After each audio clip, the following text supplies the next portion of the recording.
자, 화 있을진저 시리즈의 오늘 마지막 시간이라고 생각하시면 되겠습니다. 한 5, 6주 정도 굉장히 부담스러우셨을 텐데요. 굳이 나한테 하는 말씀은 아니지만 괜히 내가 좀 찔리기도 했고 그랬음을 고백합니다. 이제 오늘 마지막으로 이제 화 있을진저 시리즈를 좀 보려고 하는데요. 오늘 본문의 전반부 이야기는 이런 거예요. 외식하는 너희들, 이 바리새인 서기관들에게 우리 예수님께서 계속 경고했잖아요. 외식하는 너희들아, 너희들은 오늘 말씀은 이거예요. 선지자들의 무덤을 만들고 의인들 옳은 일을 했던 자들의 비석을 꾸미면서 너희들이 만약에 그때의 선지자 때에 있었더라면 그들 편에 서서 그들이 옳다라고 이야기할 것이다 라고 하는구나. 되게 말을 어렵게 제가 했죠. 근데 이해는 되시죠?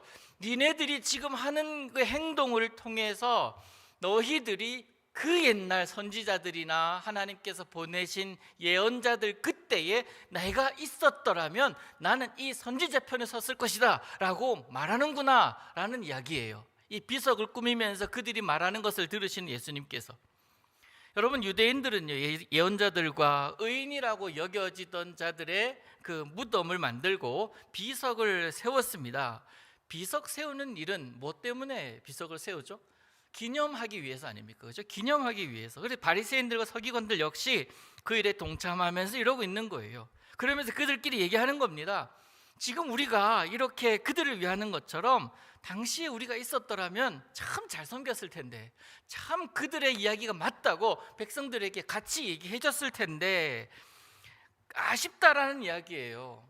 그 이야기를 들으시는 예수님께서 그래, 너 참 안타깝다. 그때 태어났었으면 좋았을 것을, 그러면 그들에게 힘이 되었을 텐데 라고 생각을 하셨겠습니까? 그들이 얘기하고 있는 그런 말들이 참일까요? 아니에요. 당연히 그 말도 예수님께 혼나고 있는 게 오늘 본문이에요. 여러분이 이 바리새인을 비롯한 서기관들 그리고 율법학자들은요, 세례 요한을 예언자로 받아들였습니까? 그렇지 않았습니까? 그렇지 않았잖아요. 예언자로 인정하지 않았습니다. 오히려 그를 돌로 그를 모함을 하고 그를 죽이려고 하는 데에 일조했던 사람들이었어요. 그런데 이것은 지금 메시아로 오신 하나님의 아들로 오신 그 예수님께도 똑같았어요. 만약에 이들이 옛 예언자들을 제대로 알았더라면 지금 그들 앞에 있는 예수님에게 그렇게 할 수 있었겠냔 말이에요. 다시 말해서 지금 나에게 그리고 세례 요한에게 하는 것을 보니 너희들 그 말은 도저히 진정성이 없다라는 이야기예요. 도저히 너희들의 말에 그 진실성을 느끼지 못하겠다. 지금 하는 모습을 봐도 뻔하다라는 그런 이야기 아닙니까? 그들은 그 요한을 하나님이 보내신 자라고 그들이 영접했다면, 또 예수님의 말씀에 회개하면서 복음으로 받아들였다면 예수님 생각이 달랐을 거예요. 그런데 그들은 그러지 않았거든요. 그 옛날에 이 선지자들을 향해서 돌로 던져서 죽이던 자들과 똑같은 짓을 하고 있잖아요. 하나님의 말씀을 선포했던 예언자들을 거절합니다. 다시 말해서 진리를 불편해합니다. 그래서 옛날의 선지자들, 예언자들은 그 진리를 거부하는 자들에 의해서 죽임을 당하였지 않습니까? 지금의 바리새인들 입으로 죽이는, 그리고 그런 가식 덩어리로 오히려 천국 문에 들어가는 자들을 막고 있는 너희들과 뭐가 다르냐라는 예수님의 이 말씀이잖아요. 누가복음 16장에 우리 부자와 나사로 이야기가 나오는 것 아시죠? 부자 앞에서 살면서, 부잣집 앞에 살면서 거기서 빌어먹는 그런 거지. 그러다가 어느 날 둘 다 죽었대요. 죽었는데 보니까 부자는 어디 있어요? 지옥에 있어요, 쉽게 얘기하면. 근데 이 나사로라는 거지는 어디 있습니까? 아브라함 품에 있는 거예요. 그래서 이 음부에서 고통받는 중에 가만히 고개를 들어 보니까, 아니, 자기 집 앞에서 빌어먹던 나사로가 아브라함 품에 서 있는 거예요. 여러분, 그런 단어 아시죠? 지인 찬스라는 거 아시죠? 지인 찬스. 불구덩이 가운데에서 지인 찬스 한번 쓰자라는 겁니다. 물방울 하나만 내 혀에 좀 적셔달라고. 그게 무슨 적심이 되겠습니까? 거절당합니다. 그러니까 또다시 지인 찬스를 씁니다. 뭐라고 하죠? 그러면 나는 이렇게 음부에서 고생하고 죽어가고 고통받고 있는데 저 나사로 다시 우리 집에 좀 보내가지고 이러이러한 일이 있으니까 니네 조심해 라고 한마디 좀 하게 해달라고 그렇게 요청하잖아요. 그죠? 이 고통받는 곳에 오게 하지 말아달라고, 오지 말게 해달라고 그렇게 전해달라는 겁니다. 나사로가 가면 생생한 증인이 왔으니 반드시 들을 것이다 라는 이 부자의 확신이 있었던 모양이에요. 그때 아브라함이 뭐라고 대답합니까? 그들에게도 선지자가 있다고. 그들이 전하는 메시지 듣고 회개하면 그것으로 된다라고 합니다. 그러면서 뭐라고 하냐면 누가복음 16장 이렇게 얘기해요. 31절에 모세와 선지자들에게 듣지 아니하면 비록 죽은 자 가운데서 살아난 자가 있다 할지라도 그 얘기 안 들어. 비록 죽은 자 가운데서 살아서 그들에게 간다 할지라도 그 모세와 선지자들 그리고 주변에 있는 그런 예언자들이 얘기 듣지 않으면 아무 소용없다. 그 얘기예요. 지금 부자가 지옥불에서 회개한들 무슨 소용이 있겠습니까? 부자가 이 땅에서 살 때에 만약에 나사로에게 선한 모습으로 대했다면 어땠을까요? 바로 그때가 중요하다라는 거예요. 그렇게 서 있을 때가 중요하다라는 겁니다. 너희들은 요한을 보았고 또 메시아를 보고 있는 자들이다. 그런데 요한을 어떻게 했느냐? 또 지금 나를 어떻게 대하고 있느냐? 예수님의 이 말씀 아닙니까? 그들의 양심에 불편한 말을 계속하는 예수님이 싫었겠죠. 그래서 말씀드리지만 두 가지 길이 있다 그러잖아요. 첫 번째는 예수님 편에 서서 회개하고 진리를 따라가는 삶, 그 삶을 선택하든지 아니면 자신들을 불편하게 만드는 예수님을 제거하는 거예요. 재미있는 것은요, 이 예수님과 복음을 대적하는 역사는요, 오늘 본문에도 그렇게 기록되어 있지만 이 동네에서 저 동네로 따라다니면서 계속 할 것이라고, 끝나지 않을 것이다 라고 예수님 말씀하시잖아요. 그 말씀 그대로 예수님과 예수님을 따르는 자들에 대한 박해가 예수님 때뿐만 아니라 사도들에게도 이어지고 그 사도들을 통해서 또 복음을 접했던 수많은 그리스도인들이 예수님을 믿는 것으로 인하여 그 박해를 당하는 것을 지난 주일에도 우리가 봤지 않았습니까? 오늘날 예수님을 믿음으로 인해서 그리스도인 가운데 박해 가운데 놓여 있는 사람도 얼마나 많이 있습니까? 우리 가운데는 그런 분들이 거의 없는 것 같아요. 그러나 예수 믿음으로 인해서 늘 조마조마하는 자들이 얼마나 지금도 있느냐라는 말이에요. 그렇게 박해하는 자들, 그렇게 진리를 거절하는 자들, 그런 자들에 대해서 예수님께서 오늘 본문에서 굉장히 심하게 뭐라 하십니다. 이 뱀들아, 독사의 새끼들아 라고 얘기를 하죠. 세례 요한이 원래 한 말이지 않습니까? 성경에서 뱀이다 뱀은요 거의 대부분 사탄을 얘기를 하잖아요. 독사의 새끼라는 말은 어떤 의미에서는 그 사탄의 하수인 역할을 하는 자들아라고까지도 설명할 수가 있습니다. 그렇게 살다가는 어떻게 돼요? 뱀처럼 살다가는 어떻게 됩니까? 그냥 심판을 면할 수가 없는 것 아니겠어요? 그런데 우리가 생각하는 예수님, 과연 그렇게 입이 좀 거칠으셨을까? 이거에 대해서 참 많은 책들이 있어요. 정말 예수님께서 입에 담지 못할 욕들을 그렇게 막 사람들에게 하고 다니셨을까? 명색이 하나님의 아들이신데 예수님인데 왜 이렇게 입이 거치냔 말이에요. 근데 이 부분에 대해서 재밌는 그 글을 좀 봤는데요.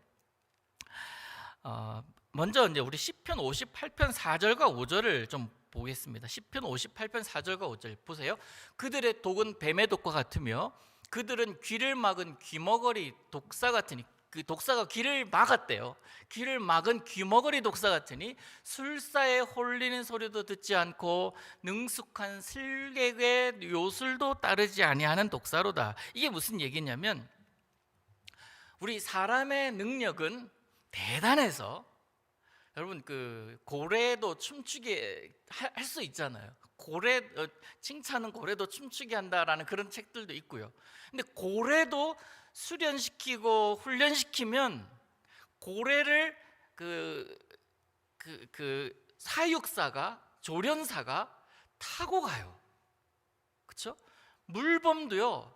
물고기 같은 거 몇 개를 주면서 계속 훈련시키면 결국 물범이 사람을 따라합니다. 그리고 지시를 따라요. 그 야생마들이 있잖아요. 야생마들을 조련하기 쉽지가 않으나 그러나 조련된 야생마를 사람들이 타고 다니기도 해요. 자, 뭐 고래도 그렇고 야생마도 그런데 그러면 동물 중에 하나 뱀은 어떨까요? 뱀도 그럴 수 있다라는 거예요. 뱀도요 능숙한 그 요술사의 말을 듣고 훈련 잘 받으면 독사, 사람의 목숨에 치명타를 입히는 그 독사조차도 조련이 된대요. 그래서 한 번씩 뭐 이게 맞는 건지 모르겠지만 피리 불면 코브라들 막 일어났다가 다시 들어가고 뭐 그러잖아요. 근데 그 소리에 반응하게끔 하는 거예요. 근데 그 아까도 본문에 보셨지만 귀를 막은 귀머거리 독사 같으니 그들을 향해서 이렇게까지 예수님께서 말씀하시는 이유가 뭘까요? 니네는 저 짐승만도 못한 것들이야. 쟤들은 훈련하면 따라온다고. 그런데 진리의 말씀이 선포되었는데 너희들은 꿈뻑도 하지 않네. 어쩜 그럴 수가 있느냐라는 거예요. 그 말씀인 거죠. 예수님 앞에 있는 바리새인과 서기관들더러 이렇게 이런 뱀들아, 이 독사의 새끼들아, 이런 이야기 그들보다 못한 것들이라고 말씀하고 계시는 겁니다. 예수님께서 그 마음이 얼마나 답답했으면 얼마나 많은 이적을 행하셨고 얼마나 많은 기적을 보여주셨습니까? 정말 거절할 수 없고 부인할 수 없는 그 예수님의 모습 앞에 있음에도 불구하고 그들은 인정하고자 하지 않아요. 하나도 자기 변화할 의지조차 없는 겁니다. 진리의 말씀이 선포되었는데 그 말씀을 따르려고 하다 보니까 어때요? 내가 이때까지 배우고 가르쳐 왔던 그 모든 것들이 다 없어져야 되는 거예요.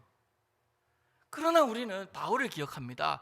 바울은 그렇게 진리를 발견했을 때 그의 모든 것을 배설물 여기는 것을 보잖아요. 그래서 바울이 된 거 아닙니까? 하나님의 사람이 된 거 아니에요? 진리가 선포되었고 예수님께서 그들 앞에 있음에도 불구하고 오히려 죽이려 들고 있음에 예수님은 분노하고 계시는 거예요. 율법을 모르는 자들이라면, 하나님이 누구신지를 모르는 자들이라면 상관하지 않아도 됩니다. 지난주에 말씀드렸듯이 예수 안 믿는 사람이라면 박해하는 자에 대해서 더 크게 박해해도 관계없습니다만은 예수를 아는 자들이 그 짓을 하는 것에 대해서 예수님께서 이제 화가 나 있는 거예요. 사람이기 때문에 뭐 당연히 바리새인들도 사람 아니었습니까? 그래서 듣기 좋은 말을 뭐 하는 사람에게 마음이 가는 건 당연했을 것이에요. 구약 시대 특별히 예언자들은 어떤 말을 했습니까? 사람들에게 듣기 좋은 말 하지는 않았단 말이에요. 멸망할 것이다. 니네 그러다 심판당한다. 그러면서 하나님의 영으로 감동되어서 진실하게 말씀을 전하던 그런 예언자들이 있었단 말이에요. 반면에 사람들의 귀에 듣기 좋은 말을 해주면서 인기를 추구하는 사람들도 없지 않았잖아요. 일례를 들어보면 이름 비슷한 사람 아모스랑 아마샤, 기원전 8세기 때 사람입니다. 아모스가 어떤 사람이었죠? 남왕국 드고아라는 지역의 목자였어요. 남왕국 유다 땅입니다. 드고아는요. 그런데 하나님께서 북으로 올라가라는 거예요. 이스라엘로 가라는 겁니다. 하나님의 부름을 받고 이스라엘로 올라가서 활동했던 선지자예요. 그 선지자가 전했던 하나님 말씀이 뭡니까? 여호와께로 돌아오라. 너희가 내게로 돌아오지 아니하였느냐? 베델로도 가지 말고 길갈로도 가지 말고 브엘세바로도 가지 말라고. 길갈, 베델, 브엘세바가 얼마나 그들의 입장에서 굉장히 중요한 땅입니까? 그런 거 다 필요 없다라는 거예요. 그런 거 다 필요 없다. 딱 하나만 기억해라. 여호와께로만 돌아오라는 거예요. 너희들의 가슴 속에 상실되어 있는 그 하나님만 회복하라는 겁니다. 그러하면 살리라. 너희는 여호와를 찾으라. 그리하면 살리라. 계속 아모스가 그렇게 선포하지 않았습니까? 반면에 아마샤는 어떻게 얘기했는데요? 베델의 제사장이었어요. 백성들의 불의와 불법에 대해서 눈 감아주었어요. 권력자들, 힘 있는 자들이 듣고 싶어하는 말을 해주면서 아무 문제 없다고, Don't worry, be happy, 그러면서 살라고 그렇게 이야기했던 자예요. 하나님이 살아계신다, 하나님의 살아계시기 때문에 그 하나님의 백성들에게 하나님 복 주시는 하나님이야, 조금만 참아 하면서 토닥거려줘요. 틀린 말입니까? 하나님이 살아계시다 선포하잖아요. 그러나 하나님의 원래 뜻이 아니잖아요. 누구의 말이에요? 누가 듣기 좋은 말을 하고 있는 겁니까? 위로하고 힘내라고 격려하는데 누가 백성들에게 인기를 얻겠냐고요? 아모스겠습니까? 아마샤겠습니까? 아모스의 말에 귀를 기울이고 회개했다면 복 가운데 거하겠지만, 아마샤의 이야기를 듣고서 그래, 하나님 살아계신데 뭐 우리가 이렇게 망하겠나? 이렇게 죽겠나? 그 이야기는 틀린 얘기가 아니지만 하나님의 뜻이 아니었다고요. 여호와께로 돌아오지 못하고 그저 그냥 자신의 삶에 묻혀가지고 자신의 생각에 옳은 대로 그렇게 살다가 결국 심판당하는 거 아닙니까? 여러분, 저도요 지금 설교하고 있지만 설교자도 사실 그래요. 복에 관한 설교하면 듣는 사람도 좋고 설교하는 저로서도 무난해요. 그러면 괜찮아요. 그렇지 않습니까? 그런데 생각해 보시오. 이 늦은 밤에 와가지고 여러분 그렇게 살면 안 돼요. 죄 짓는 거라고, 얼른 회개하라고 그렇게 말씀드리면 저도 그렇고 듣는 여러분도 그렇고, 이 밤에 왔는데 나보고 잘못했대, 나 죄 지었대, 계속 회개하라, 이걸 한 번으로 끝나는 게 아니라 매주 그런다 생각해 보세요. 진짜 그 수요예배뿐만 아니라 제가 설교하는 모든 시간이 여러분 거리껴지지 않겠습니까? 안 그렇겠어요? 여러분 안 그러실 수 있겠습니다. 그렇죠? 언젠가 제가 어느 분에게 요청을 하나 받은 게 있어요. 뭐냐면 서울의 성동구라는 지역에 자기가 이제 이사를 가야 되겠는데 그쪽에 이제 좋은 교회를 좀 소개해 달라고 요청을 하시더라고요. 그 성수동이라는 곳에 이제 집을 거기서 이제 장만했다고. 근데 성수동에 마침 저와 같이 사역하던 부목사님 한 분이 그 담임 목회를 하러 가셨거든요. 그분 참 좋은 목사님이세요. 그래서 그 교회 소개해 주면 되겠다 하다가 바로 얘기를 안 하고요, 그냥 그 동네에 좀 찾아가지고 여러 교회를 한번 다녀보세요 라고 말씀을 드렸어요. 뭐 그 교회만 갈 것이 아니라 여러 교회를 가야지. 그러면서 내가 마음이 가는 대로 그 교회 정하면 되잖아요.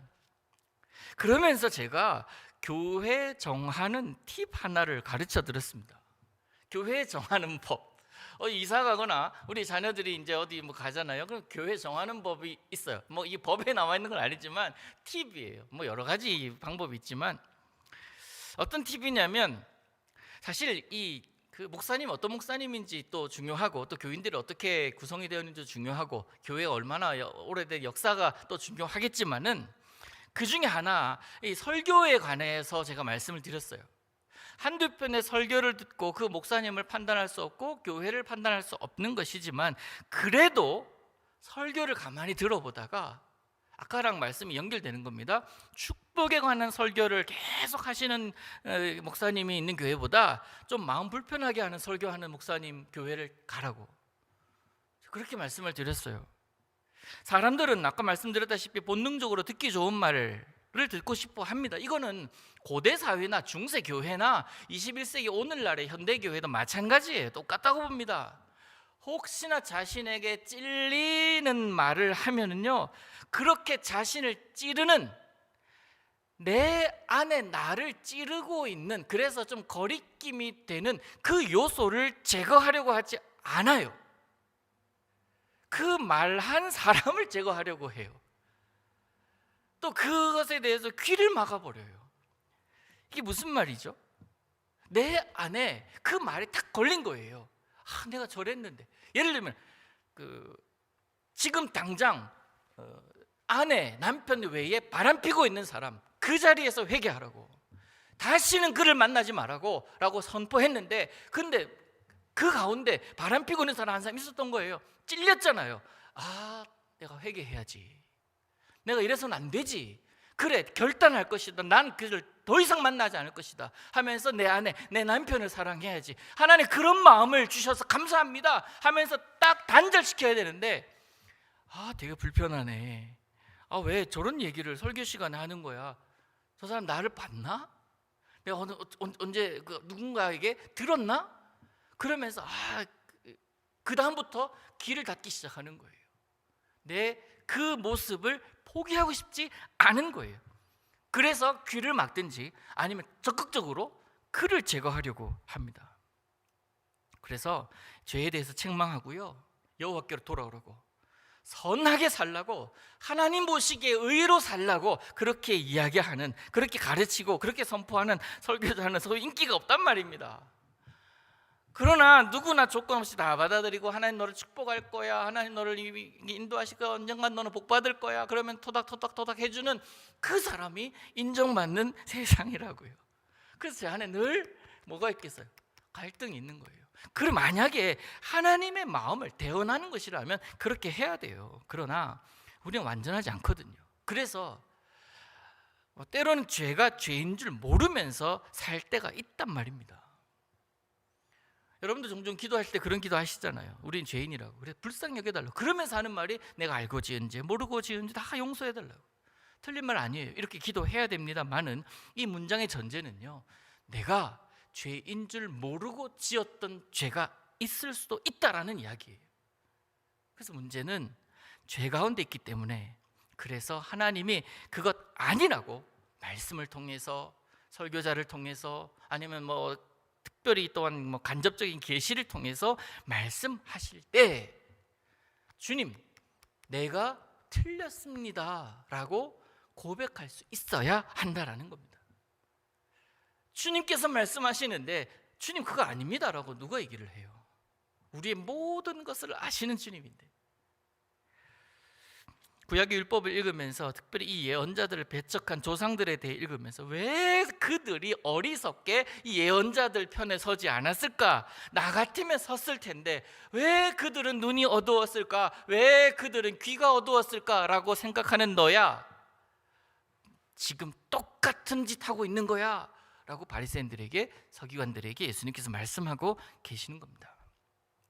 과거에 거짓 선지자들과 무지한 백성들이 하나님께서 보내신 그 선한 예언자들, 그 선지자들을 그렇게 핍박했었다면 너희들은 지금 더 큰 짓 하고 있는 거야. 뭐 하고 있습니까? 하나님의 아들인 그 예수 그리스도를 박해하고 결국 며칠 뒤에 십자가에 못 박는 짓, 거기에 지금 동조하는 것뿐만 아니라 앞장서고 있는 거니까.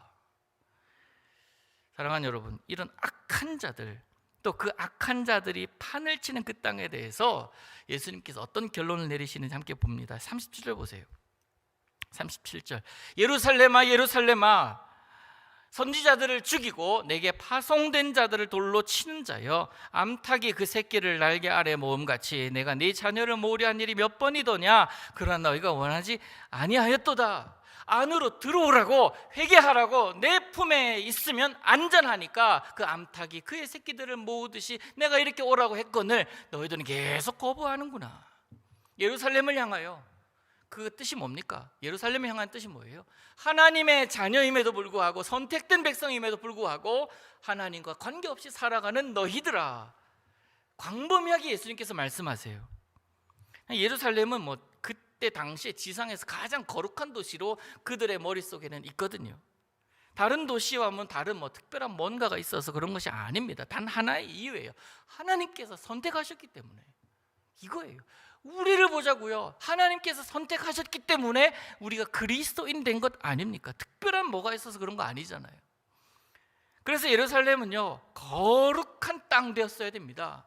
거룩한 제사장 역할을 하면서 하나님과의 소통, 그 유일한 통로였던 제사 지내는 데에 마음을 다 쏟고, 그래서 하나님의 백성으로서의 인증받는 그런 곳이어야 하는데, 그 땅에서 어떤 일이 일어났냐고요. 우리 마태복음 계속 봤지만 장사가 일어나고 기득권이 얼마나 많이 그들의 기득권을 주장하고 있습니까? 자기들의 이익만을 위하여 하나님께 영광 돌릴 것은 다 없어요.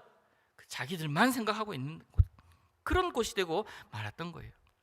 그래서 하나님은 그 안타까워서 그 땅 살리기 위해서 예언자들을 보내고, 그 거룩한 자들을 위해서 경고하는 자들을 보냈음에도 불구하고 무지막지한 사람들에 의해서 또한 그들을 조종하는 거짓 선지자들로 인해서 하나님의 사람들은 그렇게 죽어나갔던 거예요. 거부당하고 배척당하고. 예수님 지금 그래서 이 바리새인들을 통해서 이 예루살렘을 바라보시면서 심판을 경고하고 있는 겁니다. 실제로 AD 70년에 이 예루살렘은 완전히 불타 없어져 버리잖아요. 지금까지 남아있지 않아요. 흔적만 찾을 수 있습니다. 그래서 오늘 마지막 절 39절이 이 뜻이 아닐까 조심스럽게 생각이 됩니다. 39절을 보세요. 내가 너희에게 이르노니 이제부터 너희는 찬송하리로다 주의 이름으로 오시는 이여 할 때까지 나를 보지 못하리라. 주님 오실 때까지, 주님 오시는 그 순간 찬송하리로다 주님의 이름으로 오시는 이여, 마라나타 아멘 어서 오시옵소서 하는 그 순간까지 나를 못 볼 거다. 즉 무슨 얘기입니까? 변하지 않으면 그 영광 못 본다는 겁니다. 여러분, 이거 주님 말씀 진리예요. 이것은 명백하게 진리라고 저는 믿습니다. 우리 진리 앞에 서면 그 누구도 숨길 수가 없어요. 발가벗겨진 것처럼 됩니다. 그래서 이 바리새인들 서기관들에게 이 회칠한 무덤 같은 자들아, 아무리 겉이 예쁘고 화려해 보여도 그 속이 썩어 있는 것, 예수님 너무나 잘 아셨잖아요. 가짜라는 것. 우리가 예수님 편에 섰을 때 이제 결론이에요.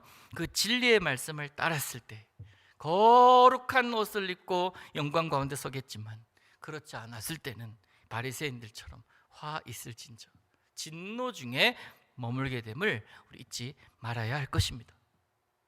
여러분, 우리 주님 곧 오십니다. 그 날은 누군가에게는 진노의 날이요 심판의 날이지만, 그러나 진리편에 서 있는 우리들에게는 은혜의 날이요 구원의 날, 환희의 날이 될 줄로 믿습니다. 그래서 그 날이 점점 가까워 올수록 우리는 어떻게 해야 됩니까? 한 걸음 한 걸음 마중 나가자고요. 믿음으로 가자고요. 누군가는 뛰어가고, 누군가는 차를 타고 가고, 누군가는 비행기를 타고 한다 할지라도 아무것도 없어도 한 걸음 한 걸음 걸어가면 그 방향이 하나님을 향하고 예수 그리스도 두 팔 벌리신 그곳을 향하는 것이기에, 결국 그렇게 걸어갔을 때에 주님 만날 수 있는 것 아닙니까? 우리가 지금 가는 길, 여러분 단언하건대 틀린 길 아닙니다. 진리의 길이요 생명의 길인 줄 믿습니다. 바라기는 예수님께서 여러분에게 다가오셔서 여러분의 가슴 톡톡톡 두드리실 때에 아멘 하고 대답하면서 마음 문 열어드리고 주님 맞이하여서 우리 주님과 더불어 항상 더불어 살아가는 그런 은혜 가운데 머무시기를 우리 예수님의 이름으로 축복합니다.